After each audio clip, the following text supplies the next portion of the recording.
दर्शकों, संत रामपाल जी महाराज सन 2000 तक कबीर, परमेश्वर और संत गरीबदास जी महाराज छुड़ानी वाले द्वारा बताए गए सूक्ष्म वेद यानी 5वें वेद से सत्संग किया करते थे। संत रामपाल जी महाराज को सन 2001 में अक्टूबर महीने के प्रथम गुरुवार को अचानक प्रेरणा हुई। फिर संत रामपाल जी महाराज ने गीता, वेद, पुराण ये सर्व शास्त्र पढ़े। उसके बाद उनका निष्कर्ष निकालकर राजस्थान राज्य के जिला जोधपुर में पहला सत्संग सन 2001 में किया था। उसका कुछ अंश अब आपको सुनाते हैं, सुनिए वो अनमोल सतगुरु उपदेश। निबल सबल को जाने के नाम धरा जगदीश, कह कबीर जन्म मरे उनको धरू ना शीश। ये ब्रह्मा विष्णु महेश, ये तो जन्म मरने वाले भगवान हैं, इनको मैं नमस्कार भी ना करूं। ठीक है, इनकी जितनी शक्ति है इनका लाभ अवश्य लेंगे, पर ये हमारे पूज्य नहीं हो सकते और दुश्मन भी नहीं हो सकते, क्योंकि हम तो कीड़ी को भी दुख नहीं दे सकते, हम किसी की निंदा नहीं कर सकते, हम तो एक तुच्छ जीव जानकर अपने आप को यहाँ पर अपना, जैसे हम जो श्रोम नाम देते हैं, हम ये प्राथमिक पढ़ाई कराते हैं जिसमें ब्रह्मा विष्णु महेश, माता शेरावाली और अपने कबीर भगवान की एक सामूहिक भक्ति देते हैं। तो यहाँ असमंजस में पड़ जाते होगे आप लोग। कहते हैं कबीर साहब तो कहते हैं एक ही साधे सब सदे, सब साधे सब जाए।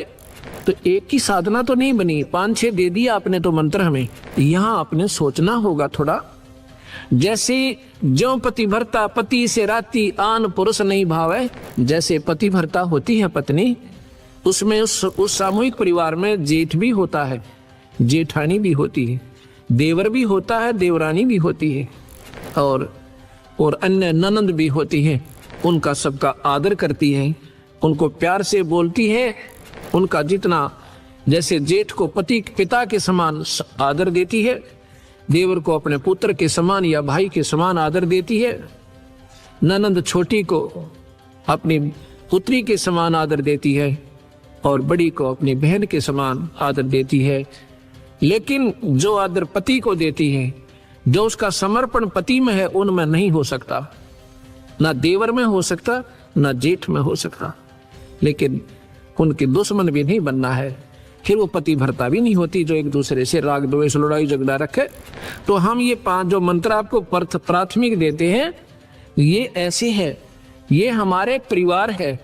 ब्रह्मा विष्णु महेश कोई नहीं, ये हमारे इस 3 लोक के राजा हैं। हम इनके नियम के अंतर्गत रह रहे हैं, इनका हमने टैक्स देना है। ये प्राथमिक जो पढ़ाई मैं आपको देता हूँ, ये ऋण मुक्त होगे इस मंत्र पे। यहाँ की सुविधा उपलब्ध होंगी, यहाँ का आपको पूरा लाभ मिलेगा। पर हमारी जो हृदय में जगह अपने इष्ट में रहेगी, जैसे पत्नी की अपने पति में होती है। जब वो घर से अलग होती है, जब उनको न्यारा कर दिया जाता है, भिन्न होते हैं, परिवार से अलग हो जाते हैं, वो फिर अपने पति के साथ चली जाती है। देवर जेठ जेठानी में उसकी कोई सरदा नहीं होती। ऐसे हम यहाँ से जब जाएंगे, हमारा ब्रह्मा विष्णु महेश से कोई लगाव नहीं होगा।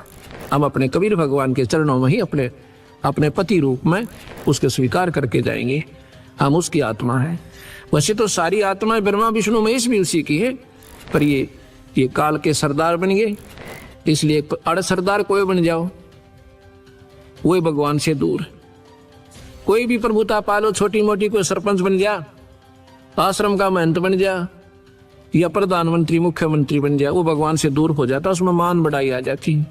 और यह जीव की सबसे बड़ी दुश्मन है, ये नहीं आनी चाहिए। भगवान का और मान का बिल्कुल खड़ा एक्सीडेंट है। अभिमान नहीं चाहिए हमने, ना मान चाहिए। हम तो नौकर हैं इस दाता के, आपके सेवक हैं सबके। हमारी ड्यूटी है लादी, हम अपनी ड्यूटी ये कर रहे हैं। आपकी ड्यूटी है बर्तन साफ करने की, दरी बिछाने की। आप भी नौकर हो, हम भी सेवक हैं दाता की। अपने अपने कर्म बांट रखे, अभिमान नहीं चलेगा। अभिमान रावण का नहीं चला, जिसके पास सर्वसंपन्नता थी, तो अभी अभिमान नहीं चला सके। अभिमान नहीं चलेगा, किसी का भी नहीं चलेगा, चाहे यहाँ पर अरबपति है, चाहे करोड़पति, चाहे कितना सिमन करता, चाहे दान करता है। अगर अभिमान कर दिया, वो निष्फल है, उसका किया क्या सब खत्म हो जाता है। आगे बताते हैं, आपकी बात बड़ी करते हैं सतगुरु, क्योंकि नादान लोग नहीं मानते कि कबीर साहब ने पुल बनवाया था।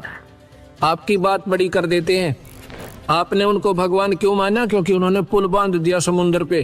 तो यहाँ कहते हैं कबीर समुद्र पाट लंका गए, सीता को भरतारे, अगस्त ऋषि उसे पी गया, भाई इनमें कौन करता रे। आप इसी बात से भगवान की संज्ञा में लिया रामचंद्र जियों को कि उन्होंने पुल बांध दिया पर पानी पे, और अगस्त ऋषि इन 7 समुद्रों को एक ही घूंट में पी गए थे, फिर इनमें भगवान कौन हुआ। ये सोचने की बातें हैं। सतगुरु कहाँ बोल रहे हैं, ये हमने विचार करना पड़ेगा, और तब हम स्थिति हमारी मन की जो है नॉर्मल बनेगी, तब हम भक्ति करने के योग्य बनेंगे। अभी तो हम सुने सुनाए जिसने जैसा कह दिया, अपना अंधाधुंध लगे हुए, तो इससे कोई लाभ नहीं जुड़ा। आगे बताते हैं, गिरवर धारो कृष्ण जी, द्रोणागिरी हनुमंत। गोवर्धन तो उठाया भगवान कृष्ण ने, इसलिए उनको भगवान माना कि उन्होंने पहाड़ उठा लिया, और कहते हैं द्रोणागिरी हनुमंत, हनुमान जी ने द्रोणागिरी पहाड़ उठाया। और कहते हैं शेष नाग सारी सृष्टि उठा रहा, इनमें कौन भगवंत। अगर आप ये पहाड़ के ठाल लेने मात्र से उनको भगवान की संज्ञा में लेते हो, भगवान कृष्ण को, तो हनुमान जी ने पहाड़ उठाया द्रोणागिरी, उन्होंने गोवर्धन उठाया था। और तुम्हारे शास्त्र कहते हैं, नादान शास्त्र वो अल्पज्ञ लोग हैं जो कहते हैं कि शेष नाग के ऊपर सारी पृथ्वी धरी है, सारा ब्रह्मांड रखा है। गरीबदास जी महाराज जो कबीर साहब के ज्यों के त्यों मार्गदर्शक रहे हैं, कहते हैं, कूर्म ऊपर शेष है, शेष शीश पर धौल, दौल धरतरी ले रहा, या पड़ी ज्ञान की रोल। क्या बताते हैं ये अनजान लोग शास्त्रों वाले, कहते हैं नीचे एक कछुआ है, कछुआ कूर्म, उसके ऊपर कहते हैं एक शेष नाग पर है, और शेष के सिर पे एक बैल खड़ा है, बैल के कहते हैं 1.5 सींग है। जब ये पृथ्वी में भूकंप आता था ना, कहते हैं वो अपने सींग को चेंज करता है बैल, और तब ये कंपन आती है, भूकंप आता है। उसका 1.5 सींग है, एक छोटा एक बड़ा बैल का, उस पे रखता है तो कहते भूकंप आता है। और ये सारी ऐसे पृथ्वी रोक रखी है, बंदी छोड़, कहते हैं ये तुम्हारी भूल भुलैया है, अल्प ज्ञान है आपका, ये सही बात नहीं है। कहते हैं गरीबदास जी, कूर्म किसके आसरे, वो कौन शरण है शेष, ये बटक बीज विस्तार है, कोई समझे ज्ञान नरेश। तो कूर्म किस चीज पे है भाई, कूर्म से शुरू कर दिया तुमने कि कूर्म के ऊपर शेषनाग, शेषनाग के ऊपर एक बैल, बैल पर या सॉरी ब्रह्मांड रखा, वो कूर्म किस चीज पर टिका हुआ भाई, वो भी तो बता दो।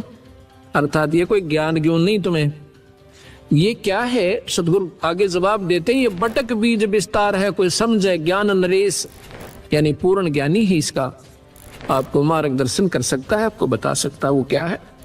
ये गलत भी नहीं है, शास्त्र पर समझण की कमी रही। धर्मदासियों ने पूछा, ही सतगुरु क्या यह वेद और कतेब गलत है, झूठ है या नहीं। वेद कतेब झूठे ना भाई, और नहीं समझे झूठे हैं भाई। जिनको समझे नहीं वो झूठे, उनको सही ज्ञान नहीं था। ये क्या है, जैसे सेक्रेटरीट बना रखा है, अब तो हर राजधानी में बन गया, हर मतलब स्टेट में, उसमें 4-4, 5-5, 6-6, 7-7 मंजिल ऊपर नीचे ऑफिसेज की बना देते हैं, ऑफिसरों की। ऐसे उस मंजिल में कोई गांव का व्यक्ति जाता है, उसने कोई कार्य है, उसको कहते हैं ये सेक्रेटरी से दस्तक करवा के लाओ, नीचे जाओ। सेक्रेटरी कहता है ये दस्तक मेरे नीचे जाओ, उससे कराओ, मेरे पीए से। और पीए कहता नीचे तहसीलदार से करा के लाओ। तो वो ऐसे वो नीचे तहसीलदार है, ऊपर सेक्रेटरी का पीए बैठा है, फिर ऊपर सेक्रेटरी है, फिर सीएम बैठा है। गांव वाले पूछते हैं भाई कैसे है वहां पर अधिकारी लोग, वो बताता है, कहते हैं तहसीलदार के सिर पे पीए बैठा है, पीए के सिर पे जो है मंत्री, उसका सीएम बैठा है, तो सेक्रेटरी बैठा है, सेक्रेटरी के ऊपर कहते हैं सिर पे सीएम बैठा है। अब वो समझाने वाला अनजान था, वो तो अपने हिसाब से सही बता रहा था, पर समझ नहीं चूक कर गए। उन्होंने बता दिया कि एक दूसरे के सिर पे बैठे हैं भाई। वो सिर पे नहीं, बीच में और पार्टी सन थी जिसका सपोर्ट नहीं आ रहा था। ऐसे ही ये लोग जैसे बीच में, या गुरुत्वाकर्षण कहो इसको, प्रानंदनी शक्ति कहा सतगुरु ने। इसकी शक्ति के आधार से ये न्यारे न्यारे पार्टीशंस हैं और अपने अपने स्थान पर ये टिके हुए हैं, ये ईश्वरीय शक्ति से रुके हुए हैं। यहाँ कहते हैं इनको कोई जानकारी समझे, बटक बीज विस्तार है कोई समझो ज्ञान नरेश। एक वट वृक्ष होता है, वहाँ जड़ से चलती है, लंबा टाला पहुंच जाता है, मन 100 फुट लंबा, 50 फुट लंबा, वो वहाँ टहनियाँ भी नीचे को आ जाती है। वो कहिए कहाँ पे रुका हुआ है? ये रोकने वाली एक मूल और है पेड़ जो जिसको सबको रोके हुए है। ऐसे ये शक्ति सतगुरु की ये सारे ब्रह्मांडों को रोके हुए है। ये कबीर भगवान की शक्ति है जो सबको रोके हुए। आगे बताते हैं, बंधन काटे विपत में कठिन कियो संग्राम, चिन्हो रे नर प्राणिया ये गरुड़ बड़ो अकराम। अब आगे सुनो आपके भगवान की। कहते हैं एक बार एक ने साधना कर रखी थी नाग देवता की। उसने कहते हैं नाग फांस एक उसको शस्त्र दे दिया था। उसने वो नाग फांस शस्त्र छोड़ दिया, जिससे भगवान राम को भी ऐसे बांध दिया जैसे रस्से से बांध देते, नीचे ना हाथ। और उन सर्पों ने जाकर के उनको ऐसे जकड़ दिया, सारी सेना को बांध दिया और भगवान एक जड़ की तरह खड़े हुए हैं रामचंद्र जी। तो फिर कहते हैं गरुड़ जी से पुकार करी, भगवान नाम न छुटवाइए, हमारी रक्षा करो गुरुदेव। जब गरुड़ ने जाकर वो नाग जो है ना खाए, वो बंधन काटे, जब राम मुक्त हुए, अब बंदी छोड़। कहते हैं चीनो रे नर प्राणिया, यो गरुड़ बड़ा राम, ये भगवान राम बड़ा हुआ कि ये गरुड़ जी बड़े हो गए। उससे ये भगवान है पर ये पूर्ण नहीं है, ये 3 लोक के ईश्वर हैं। और ये जो कथाएं हैं भाई, ये काल के अधीन है। ये काल भगवान है यहाँ का, सारी सृष्टि का 21 ब्रह्मांड का उसके पास रिमोट कंट्रोल है और वही सबको नचा रहा है, वही कर्म करवाता है, वही जीव को फिर इसमें कर्मों में ही बांध कर और नचाता है। अब आप देखिएगा, एक समय की बात है, भगवान रामचंद्र जियों की पत्नी को रावण ने उठा लिया था और भगवान को मालूम नहीं कि उसकी पत्नी ने कौन उठा ले गया। ये मत समझना भक्तजनों कि मैं भगवान राम का या कृष्ण का एक द्रोही हूं या उनकी निंदा करता हूं। ये सच्चाई के आधार पर आपको तुलनात्मक बताना पड़ रहा है, इसलिए मैंने जिक्र करना पड़ रहा है, क्योंकि ये श्रेष्ठ ज्ञान भी हमारे समाज में नहीं आया। 3 लोग का भी अगर सही मार्गदर्शन हो जाए तो कबीर साहब की भक्ति 2 मिनट में सारे संसार का समझ में आ जाए। इसलिए हमने ये 0 से शुरू करनी पड़ रही है। इसलिए थोड़ा सा नए व्यक्तियों को ऐसा लगेगा कि महाराज जी शायद भगवानों के निंदक हैं, बिल्कुल नहीं। ज्यों की तो जो कह दी जा वह निंदा नहीं होती, उनके बारे में झूठ कपट मिलाना वो निंदा कहलाती है। भगवान राम को मालूम नहीं है कि सीता को कौन उठा ले गया, तो हम ये मन में प्रश्न आता था, किसी से पूछते थे जब हम कबीर पंथी नहीं थे। मैं तो सन 1988 में ये नाम लिया और सन 1993 के लास्ट में, यानी लगभग 9वें महीने में, सितंबर में, गुरुदेव ने ऐसे तुरंत बुलाकर, 110-12 साल की आयु थी मेरे गुरुदेव की उस समय, और मैं तो अपना नौकरी करता था, बुला करके मुझे कहा कि आज के बाद तू नाम देगा। मेरे सिर पे हाथ धर दिया, मेरा पसीना आ गया सारे शरीर में कि मैं 2 कौड़ी का जीव और इतने पवित्र परमात्मा की मैं कैसे महिमा गा पाऊंगा। तो मैं उनकी आंखों से तरफ देख रहा हूं, वो भी जान गए कि ऐसा है, ऐसा महसूस कर रहे हैं। कहता मैं तेरे साथ रहूंगा, घबराइए मत ना, और सतगुरु की शक्ति आपके सिर पर रहेगी। जब मुझे थोड़ा सा हौसला हुआ, उसके बाद ये मैंने सन 1994 से प्रचार शुरू किया। उसके 94, 95, 96, 97, 98, 99, 2000, अब 2001 हो गया। अब ये 7-7.5 वर्ष में 1.5 लाख नई कबीरपंथी संगत हरियाणा जैसे राज्य में, 1.5 लाख 7 वर्ष में। क्योंकि आज कोई नादान नहीं है दुनिया, सब समझते हैं 2 रोटी खाते हैं और शास्त्र सबके पास उपलब्ध। इनको पढ़ के देखो, ये मत समझना कि मैं शास्त्रों का बोझ मरता हूं, इनको उठाए फिरता हूं, नहीं। ये तो आपके लिए कोई आकर खस्से और कहे जी आप झूठ बोल रहे हैं, ये शास्त्र उठा के दूंगा, ये पढ़ ले वीरा, मेरे से पीछे बात करना, ये आपके शास्त्र हैं। एक अंधा था, वो लालटन लिए फिरे, अंधेरे में लालटेन ले रखी उसने हाथ में। बच्चे आ जाते हैं कि बाबा, वो कहता भाई देखना देखना मुझे दिखाई नहीं दे रहा है। वो बच्चे कहते हैं बाबा तू लालटेन किस लिए ले रहा जब तूने दिखता ही नहीं। कहता है आप आंखों वालों के लिए कहीं मेरे में टक्कर ना मार दो तुम। ये लालटेन इसलिए ले रखा है तुम आंखों वालों के लिए कहीं मेरे में टक्कर ना आ मारो।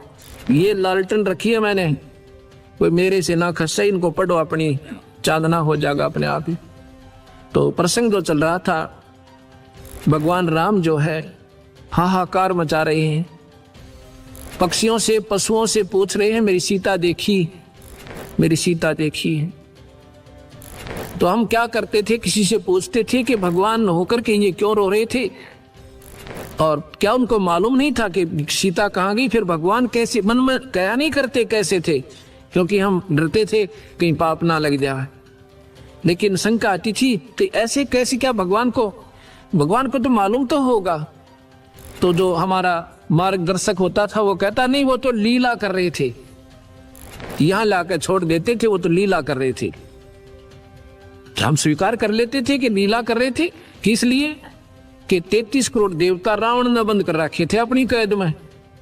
जिन देवताओं की आप पूजा करते हैं उनको तो रावण ने बांध के कैद में डाल रखा था, और इन ऐसाओं की तुम पूजा करते हो। भक्तजनों, ये बहन बेटियां भाई, क्योंकि हमारी पूजा ही ढंग की नहीं है तो हम पाएंगे क्या।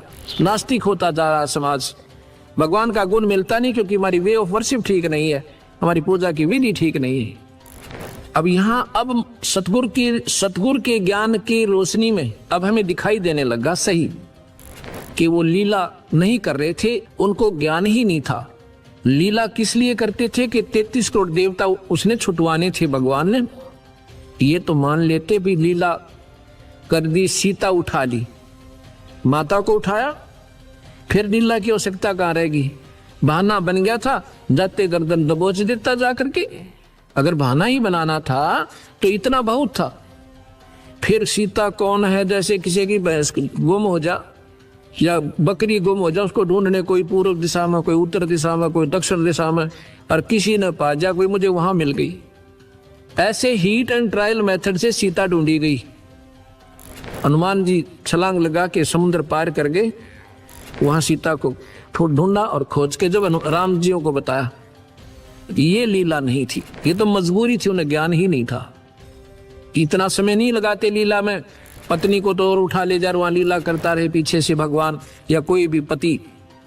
वो भगवान ऐसा है थे क्योंकि इस काल के हाथ में रिमोट कंट्रोल है। जो 1000 भुजा का भगवान है, ये ब्रह्मा विष्णु महेश केवल 4 भुजा के हैं, और कबीर साहब असंख्य भुजा के, बिना गिनती के। 4 भुजा का प्रतीक समझो, 4 हॉर्स पावर। ये 4 हॉर्स पावर के समझो। इनकी माता है वो 8 हॉर्स पावर की है, उसकी 8 भुजा है। इनके पिता हैं 1000 हॉर्स पावर के, समझ लो। एक कंपेरेटिव एग्जाम देता हूँ आपको, एग्जाम्पल देता हूँ।